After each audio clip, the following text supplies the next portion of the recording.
Good day, everyone. This is Jason Santos, and for today, we are going to continue the discussion of international business and trade. So, we are already on the eighth topic, which is identifying trade opportunities and analyzing domestic capabilities. And this is going to be the first part of a two-part discussion for this topic. And under this topic, we will have the definition of trade, history of trade, and Philippine trade. So we have to understand and revisit some terms like trading, although I'm sure at this part of the subject, we should already know this. This is enabled for us to understand trading capacities or capabilities, which are chosen by certain countries. So, trading is without a doubt one of the most important initiatives for success of any country. It is very important for modern economies, mainly due to the fact that it will provide a lot of opportunities, not just for businesses but for individuals. So, let me just underscore that countries rely on export opportunities, and it gives opportunities for individuals to earn. So, without the exporting sector for our country, a lot of people would lose their jobs and wouldn't have livelihood. So, it's very important. On the other hand, it gives the importing country a benefit to availing a product in the most practical and convenient way. So, we all know that not all resources are given in a certain area. So, thanks to importing, we are able to experience some products that are only available overseas. Okay, we can get them cheaper because countries would have to work with one another, and they will be lowering the acquisition price of it. Okay, many developing countries in history have shown success in pursuing exports and at the same time fostering economic ties with countries who simply cannot manufacture, mine, or grow such goods. So it puts both countries in a win-win scenario. So that's the beauty of trading. It's a win-win scenario for both of the countries and vital to the establishment of diplomacy and foreign policy. So sometimes trading is being used as a foot at the door, a first step in order to build diplomacy and foreign policy with a certain country. They're using the trade as a vehicle for a greater purpose, okay, which is an agreement with a certain country. So these terms are, again, already common for international business and trade students, like importing and exporting. So importing, act of purchasing goods and services from other countries, then bringing them homebound, while exporting refers to selling of goods and services to foreign nations. So when we say direct, there are two types rather. When we say direct exporting, it means that the import or export is carried directly from the term itself, direct. While for indirect, it involves a middleman or a broker. So that's the only difference between direct and indirect. The involvement of a middleman, a middle person, between the exchange of the said goods. Each nation is unique in its national resources. Like some countries are oil rich, like Saudi Arabia, Canada, and Venezuela, while countries like Indonesia, Mexico, and India are blessed with metals and mineral resources. So, again, like what I've said earlier, certain countries have certain resources that are in it, natural. Um, and one country simply does not have all the control of these resources. Thus, the importance and existence of importing and exporting. Like, for example, for the Philippines, we are not an oil rich country. We are more blessed when it comes to agriculture and aquatic resources. So yeah, those are some of the things that we can offer other countries in exchange for oil or other products that that we do not have here. All right, I hope you understand this part. So, in order for us to fully cover this part of the discussion, we have to understand the history of trade. Although we are not going to cover the entire history of trade because it's going to be very lengthy and long, we are just going to pick some of the most important parts in the history of trade. So, yeah, let's get started.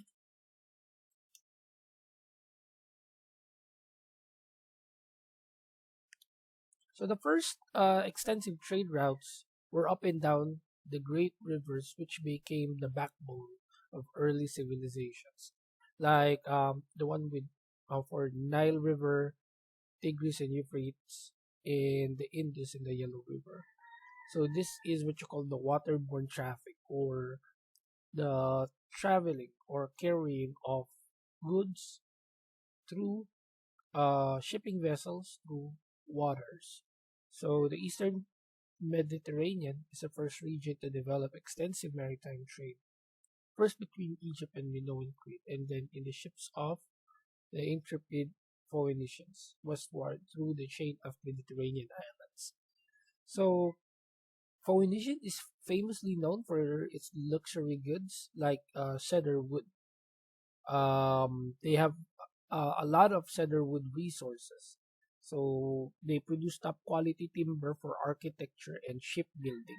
So countries like Egypt, uh, Rome, and Italy don't have access to high quality cedarwood.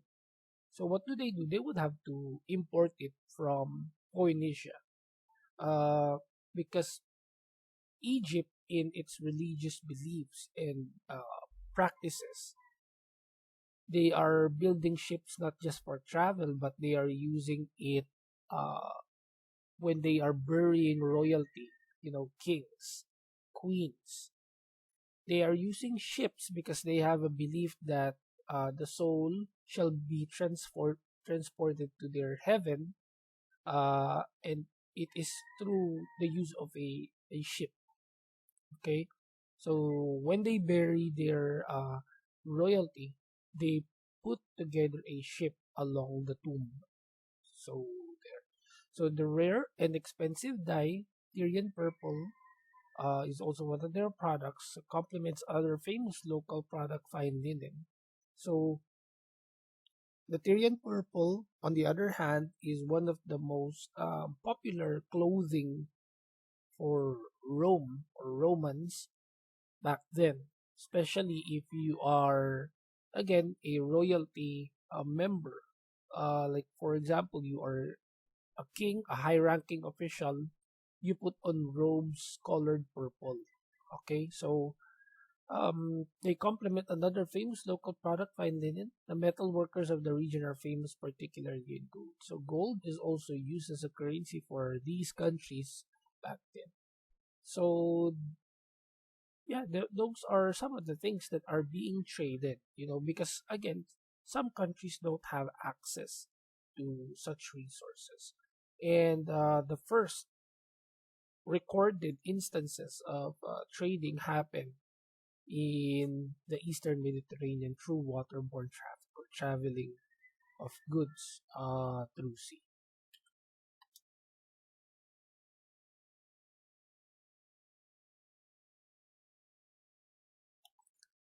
The next notable historical trade instance would be through the Silk Road. So the Silk Road, one of the first known trade routes, dates back to 200 BC. The beginning of the Han Dynasty, covers 4,000 miles. So they are in trades with continents involved here are Europe, Arabia, Persia, now Iran, and China. So by the way, this just goes to show that Chinese people are really business minded, culturally business minded. So long before the establishments of technology, thousands of years ago, they are already doing this. They are making access, or they're developing transport access to several countries or nearby continents.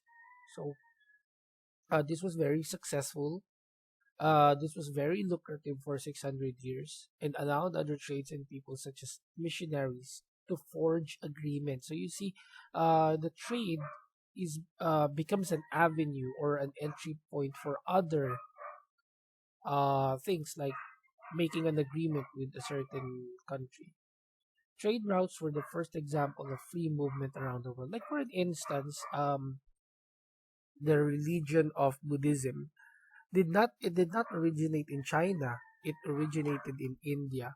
So thanks to Silk Roads and the development of these transport pathways, even religions were able to be carried out to specific countries. So up until this day, China is still a country that believes in the same principle. They are even doing this Belt Road initiative. They are planning to make a train system that would connect them to nearby continents, thus allowing free movement of trade.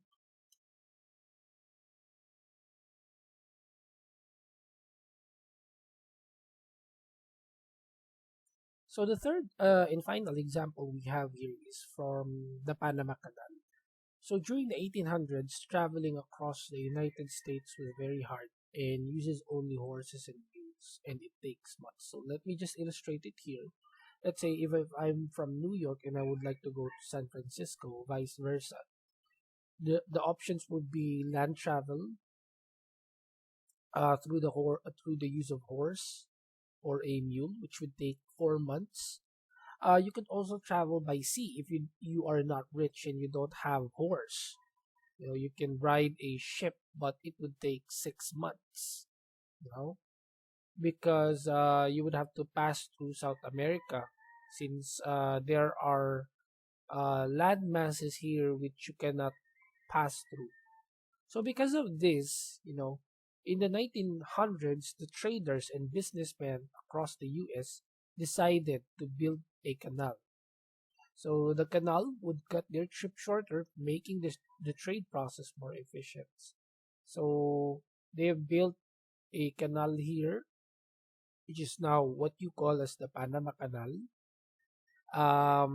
It cuts their trips shorter. As you can see, you can just pass here and you will be in San Francisco in 2 months. Um, since it opened, the Panama Canal has been a marvel of engineering and one of the world's most important trade assets. Roughly $270 billion worth of cargo crosses the canal each year, and it serves more than 140 maritime routes to over 80 countries. So this is how Panama Canal looks like today. Okay, it's a break within the island, and here you can just imagine the hard work these traders, engineers, uh the hard work they have put out, to level um mountains, terrains, debris, working with mosquitoes. Some of them reportedly even died from malaria because again, they don't have protective equipment during those times. There were even snakes and existence of animals like leopards. So it was really a challenge, but thanks to their hard work and ingenuity, we are able to enjoy the existence of Panama Canal, which is again uh, at an area or canal that is still being used up until this day. Okay.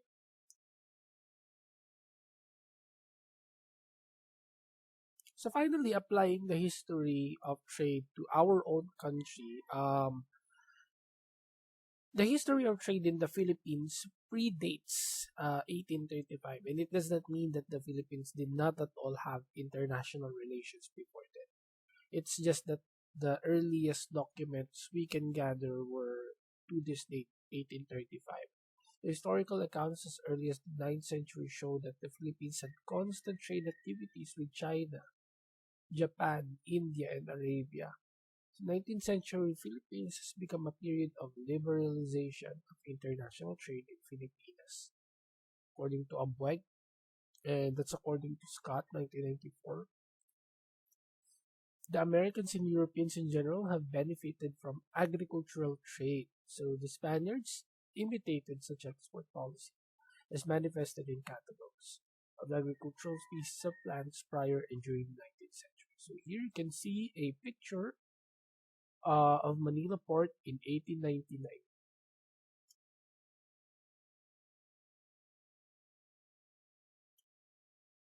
Now, here's a brief timeline of the development of trade in the Philippines. So, as we all know, barter has been the first form of trade, not just for the Philippines, but most of the countries. This is a manual exchange of items or services. Because back then, you don't have preservation techniques, you don't have currencies, So, let's say you are cooking a pig, you know, you're roasting a pig. So since you don't have a refrigerator, you have to consume it as soon as possible. And one family can't consume it all together. You would have to share it with your neighbors. Okay, and that's how things were back then. They are in constant barter, trading of goods, resources available. And as you can see, the first foreign traders in the country were Chinese. They were even present, or they have went to the Philippines before the Spanish period. So they were trading silk, ceramics with other raw materials we have here. After that was the Spanish period, which started the lucrative spice trade. And it was through the spice trade where they have discovered the beauty of the Philippines and started colonizing the country. Then ports were opened and Manila became the center of Eastern commerce. Uh, the country just fits the bill in becoming a center for commerce, particularly in maritime trade because of its breaks in the nation. We have 7,107 islands. What does that mean? Well, it means that you can put up a dock anywhere in the country.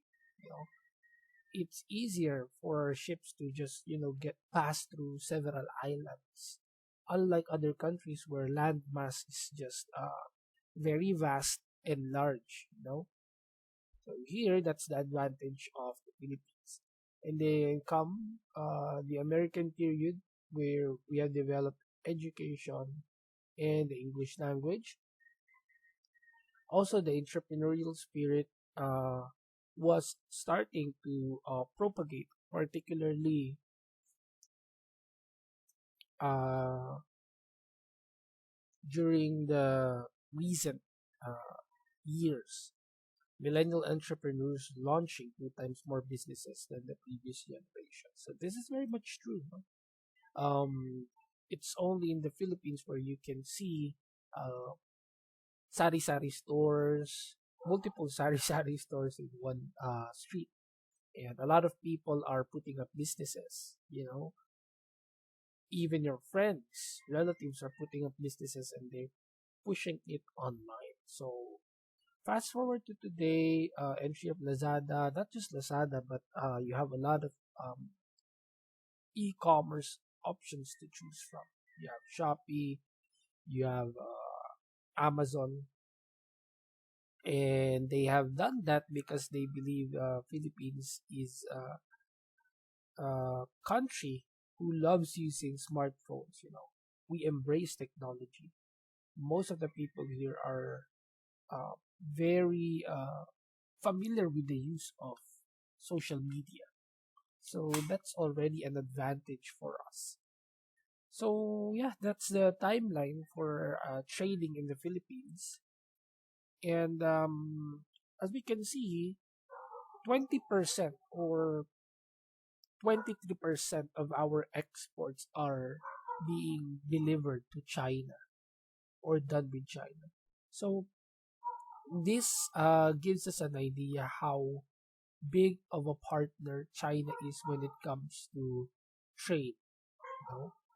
And they are even reporting it in their own websites in their own country, boasting our relationship with them. So as of 2017, we have transacted over 8.7 billion US dollars worth of trade with them, and as of 20